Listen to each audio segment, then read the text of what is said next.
Martin, the Malcolm, and the Bobby, and the Q.E. Ebony, Ivory brothers, the others, the Indians, gentlemen, business executives, swing on the pendulum, living legendary veterans. No need to tell them, they know who we better than. These cigarettes killing me, Ebony, Ivory, peace and war, one hell of a diary. See, I could get serious digging y'all chest, cause people been wearing they bulletproof vests. They so concerned with who was the best, I don't even think about it. I done put my publicist on it, so y'all motherfuckers gon' read about it and then sing about it. Busy doing solo, man, how this? Sit back, relax, and have a puff or two. There are qualified black coaches out there. They just never get the opportunities for some reason. It's like a good old boys club. They keep black and brown people out. They recycle some coaches. They give other coaches chances. We don't get the chances we should get or the opportunities we should get. And it's not just like that in the NFL. It's like that in other corporations as well. I get tired of walking in rooms and being in Zooms and I'm the only black person on the screen, bro. The great American poet, Big Sean, said, Colin Kaepernick talked to him and he say, they not let us on the field. And Big Sean say, it's not just the NFL, it's every field. It is every field. So we don't have the representation we should have in the rooms we should have them in. And it's not because people who look like us aren't qualified to be in those positions. They just keep us out, bro. So what I say, what I say is, we as a people, we say, fuck your sport and no play in the Super Bowl. They're going to play because they want the check, bro. Hey, fuck the check. Fuck today. I ain't thinking about tomorrow, the day after, and the day after. Well, that was the whole thing with the Cap shit. You know what I'm saying?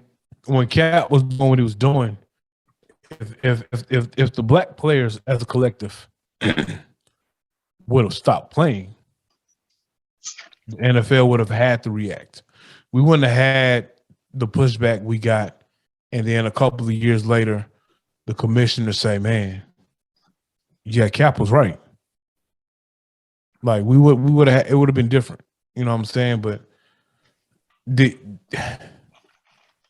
I think it was players in the NFL who were on board with what Cap was trying to do, but for whatever the financial reason or whatever their reason was, they chose. No, you trying to skip around it, but say like you want to say.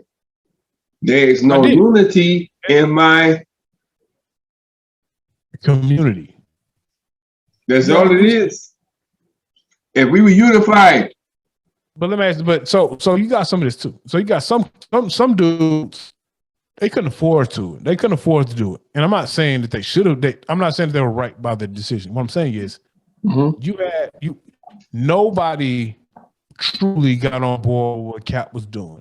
There are players who are financially set enough to say, you know what?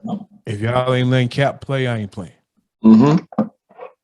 There are some players who weren't financially set enough that was like, I feel Cap, but I got to play because I got to take care of these 15 people. I ain't take care of my money last summer.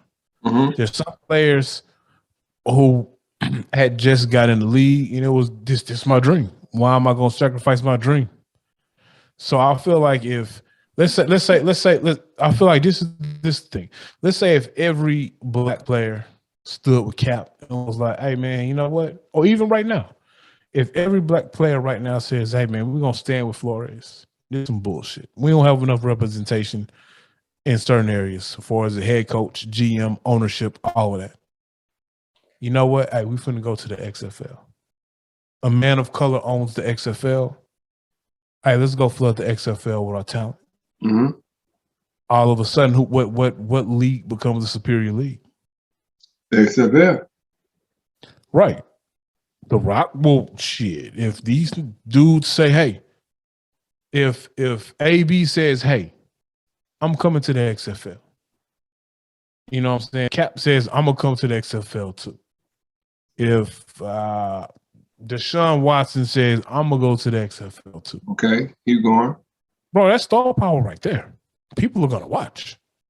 And if you keep doing it, eventually that league will generate the revenue to pay these players to be bread.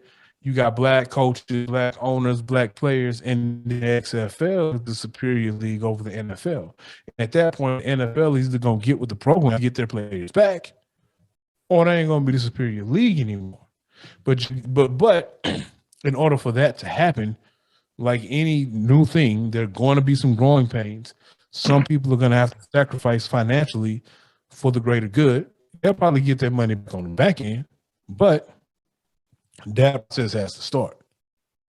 We ain't going to do it because you're going to have a grouping of people who are going to be like, hey, man, that ain't my problem, bro. I'm getting my bread.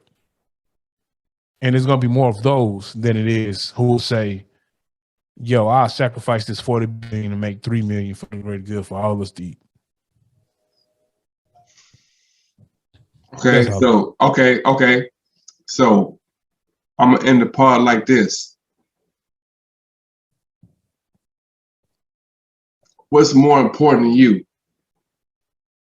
The greater good or your personal growth? Don't answer. Don't answer. I have Just answered. No, don't answer. Don't answer. Don't answer. Just sit on that. And Friday, we'll talk about that. I might forget by Friday because I have answered. I'm right down. I'm saying it again. Because I don't have to think about it. I have answered now. Yeah. Because you can do both. You can take care of both. You can't. No, you literally can. You can't. You literally can take care of both. You can't. When your growth, you can't, bro. Because at some point, one of the other is going to tell you you can't do A to do a B, or you can't do B to do with A. So what I'm saying is, what's more important to you? That's why I want to stop there. I want to end there. What's more important to you? Your personal growth or the greater good? And we can end a part on that. I'm not asking you as Dub. I'm just asking the audience, everybody in particular. What's more important? Your personal growth or the collective? I got what you're saying. I got what you're saying. I just feel like my personal growth can grow personally while growing for the greater good with my community as well. Like, you don't have to sacrifice one for the other. You have to make sacrifices, but you don't have to sacrifice your personal growth for the greater good of something, whether that's your family, whether that's your community. You have to make sacrifices, but I don't have to throw my personal growth out the window for the greater good of my family. I don't. All right. I have to make sacrifices. We'll see.